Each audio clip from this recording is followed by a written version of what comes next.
Hey guys, welcome back to Halftime Roomies, and it's been an incredible football season. It's been a while since we did one of these videos actually, and it's been an incredible football season across Europe. With the whole ESL fiasco that happened last month, and just the way games have been going on in this pandemic with no crowds in the stadiums. It's City are champions already. Bayern have won the Bundesliga as well. Inter Milan are Serie A champions. But today, Atletico Madrid sealed a very, very impressive victory in the La Liga, capped off an incredible season by winning the league on the last day. And so they beat Real Valladolid 2-1 in the final game, and Angel Correa actually leveled for them in the 57th minute after they went down 1-0 in the 18th minute. And guess who came back and scored the winning goal, the goal that won them the title in the 67th minute? Luis Suarez. Suarez has been incredible for Atletico this season. He's definitely been the transfer of the season in the Spanish league. Atletico went top of the table in the 12th week. They went second in the 13th, and they went back to the pole position in the 14th week. And since then, for the next 24 weeks, they basically stayed first as Barca and Real Madrid switched or traded the second and third places amongst them. They kept the pressure really high on Diego Simeone's men.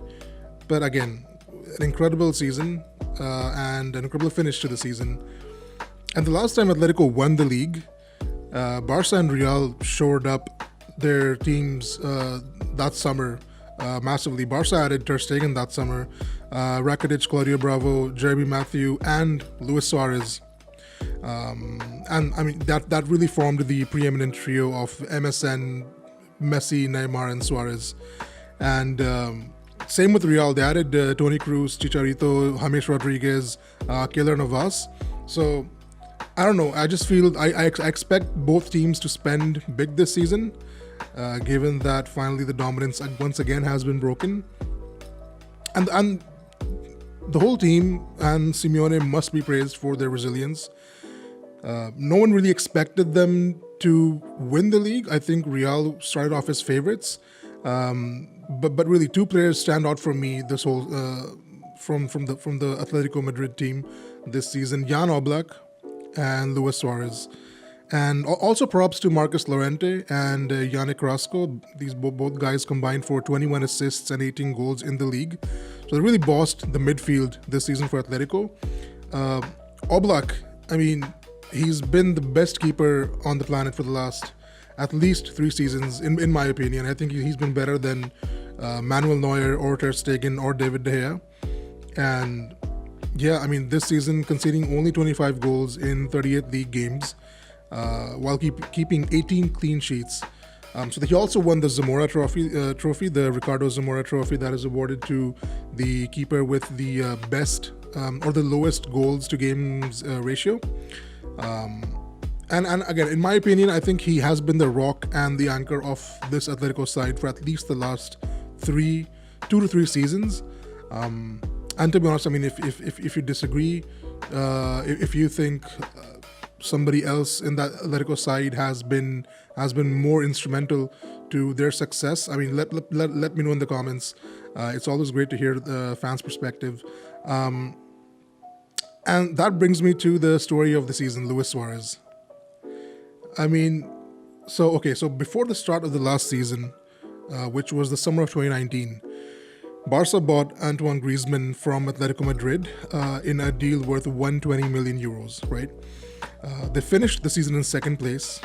Messi scored 31 goals. Suarez scored 21 goals, and Antoine scored 15 goals. Also, Griezmann took 48 games to score 15 goals in the season for Barca. And Barca is one of the most mismanaged clubs over at least the last half decade. There's a knack for Barca that to become delusional when it comes to transfers. They sold a young and dominant Neymar to PSG. Then they went out and spent over 110 million euros each on Philippe Coutinho and Dembele, both who have been, in my opinion, again, failed transfers so far. And to put the cherry in the top, they loaned out Coutinho to Bayern Munich last season. They played Bayern Munich in the quarterfinals of the Champions League. Bayern Munich beat them 8-2. Two of those goals were scored by Coutinho. And Bayern went on to win the Champions League. So you buy this guy for over 100 million euros, you loan him out. He comes back, scores against you twice in a very, very embarrassing win. And then he goes on to win the biggest trophy of them all. And all this while, Barca has been falling into a deeper financial crisis as years have gone by, thanks to poor management on their part. And again, this season, Barca again let go of Arda Turan, Arturo Vidal, Rafinha, and Luis Suarez for free. They let go of Ivan Rakitic to Sevilla for only 1.5 million euros. And probably the only good piece of business that they did this whole season was selling Nelson Semedo to Wolves for 30 million euros. And even though Barca did finish third, I hope that does not fool you, because it's not a testament to their capabilities, but rather an indictment on the quality of the league itself. Finishing top three for Real, Atletico, and Barca should not be a problem at all in any given season, because there's really nobody who can compete with these guys when it comes to financial spending and the superstars that these guys have, and even the coaches that these guys have, right? I mean, Barca were sixth in the league 16 games into the season. They had won 8, they had lost 4 and drawn 4. So really it was a second half turnaround for Barcelona. So finishing third for them, sure, you finished third, but it's putting papers, it's papering over cracks. There's no real quality in that team anymore. So what does Barca do? They give away their second best goal scoring option in Luis Suarez for free to league rivals Atletico Madrid. Now, Luis Suarez has scored, if I'm not wrong, 198 goals in 260 some matches for just Barcelona in 6 seasons. So the guy that's been consistently scoring 40 goals, 45 goals a season for you turns 33, and then you throw him out to the dogs and let him leave for free to your rivals. And I mean, you know what? That 21 goals and 3 assists later, Suarez scoring the goal that gave them the league title. That is an ending that I don't think anyone saw coming. That's a fairy tale ending. I love the story that Atletico have had this season. Having won a league title over 24 straight weeks of dominance, not having relinquished the first spot since going top in the 14th week of the season. And you know what? Props to Simeone, props to the whole team. Simeone, since he's taken over as manager in 2011, he's led Atletico to 2 league titles, 2 Europa League titles, a Copa del Rey, and 2 Champions League finals as well. So he's done a fantastic job with building this team. And what they really do well is their defense is second to none. And Diego and Atletico have this knack of finding inexpensive talent and making superstars out of them.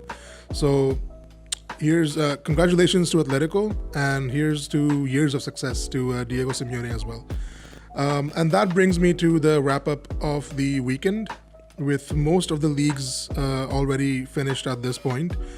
Premier League wraps up tomorrow. City are champions. United have secured the second spot. Chelsea are sitting third with 67 points, trailed by Liverpool at 66 points, who are fourth, and Leicester at 66 points, who are fifth. So basically, we're probably going to see a incredible top 4 finish. 3 teams just 1 point apart, fighting for the last 2 spots for Champions League.